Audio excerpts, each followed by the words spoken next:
Alors, un discours aux Nations Unies, ça peut chercher à unir, mais ça peut aussi chercher à diviser. Aujourd'hui, on va justement se pencher sur une allocution qui a fait un peu des deux. On va en décortiquer les grands thèmes pour vraiment saisir la vision du monde qu'elle propose. Tout commence avec un petit imprévu. Vous savez, le genre de chose qui peut tout changer. Le téléprompteur, eh bien, il tombe en panne. Et la réaction de l'orateur, c'est de dire « de cette façon, on ne parle plus avec le cœur ». Et ça, ce n'est pas juste une petite phrase.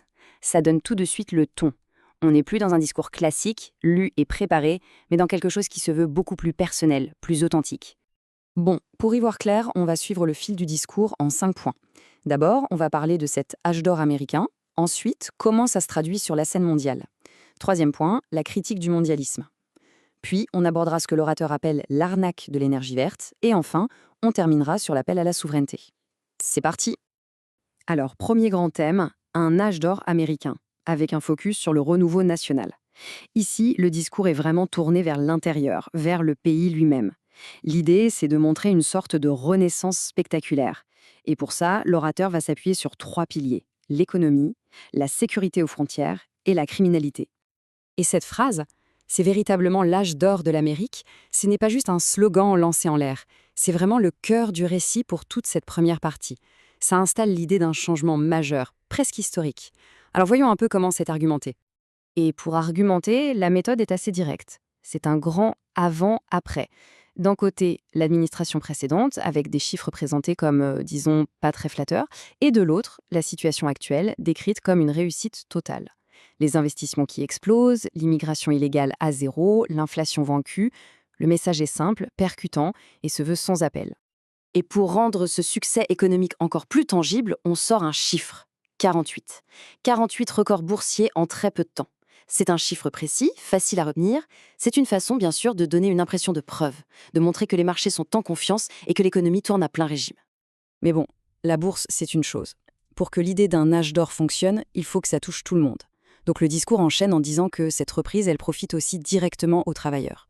Et l'argument massu, c'est cette hausse des salaires, la plus rapide depuis plus de 60 ans. L'idée, c'est de faire le lien entre la finance et le quotidien des gens. Et enfin, le dernier point de ce renouveau national, la frontière sud. Et là, le vocabulaire change complètement, il devient presque militaire. On ne parle pas de flux migratoire, non. Le terme utilisé, c'est invasion colossale. Une invasion qui, selon le discours, a été repoussée. Le choix des mots est évidemment très fort, ça dramatise la situation et ça présente la politique menée comme une véritable victoire. Voilà pour le volet intérieur. Maintenant, une fois que ce portrait d'une nation forte est brossé, la question c'est comment cette puissance s'agit-elle sur le reste du monde?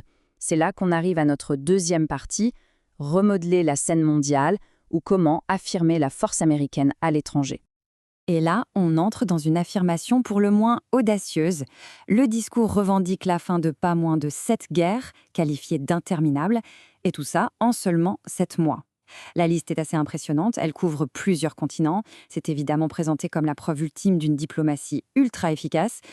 Et pour bien enfoncer le clou, il y a cette phrase « Aucun président n'a jamais rien fait de tel ». C'est direct, c'est clair.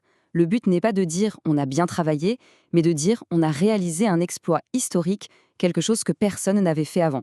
Sur le dossier iranien, la stratégie décrite est celle de la force. Le discours est très précis. Il parle d'actions militaires ciblées, comme l'élimination de commandants, et il donne même le nom d'une opération, Opération Marteau de Minuit, qui aurait visé des sites nucléaires. Enfin, un mot sur les alliances, et notamment l'OTAN.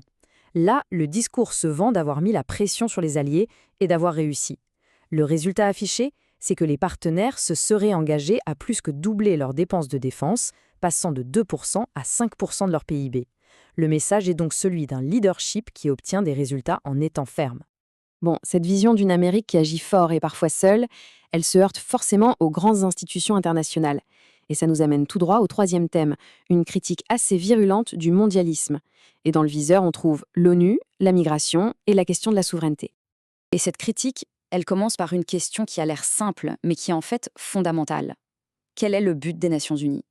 Évidemment, ce n'est pas une vraie question. C'est une façon de mettre en doute la raison d'être même de l'ONU, son utilité, son efficacité.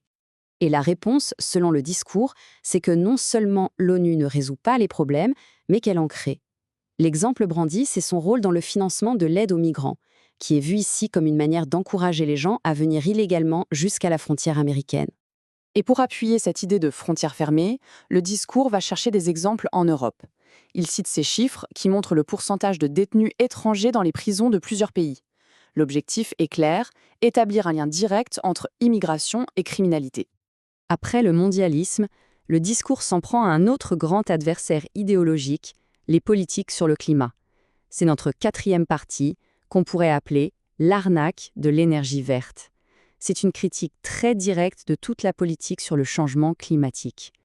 Et là-dessus, la position est « on ne peut plus clair ». C'est la plus grande escroquerie jamais perpétrée dans le monde. Voilà, le changement climatique n'est pas présenté comme un problème à résoudre, mais carrément comme une arnaque politique, une manipulation mondiale. Alors, qu'est-ce que ça veut dire, cette arnaque verte? Selon le discours, c'est une politique qui rate sa cible. L'argument est surtout économique. Ça punirait les pays développés, ça délocaliserait les usines vers des pays plus pollueurs, ça détruirait des emplois, et tout ça sans aucun bénéfice réel pour l'environnement. Et pour illustrer cette idée, le discours propose une sorte de démonstration en 3 étapes. D'abord, l'Europe fait des efforts, elle réduit son empreinte carbone. Très bien. Mais, 2e étape, ces efforts sont complètement effacés par l'augmentation des émissions au niveau mondial.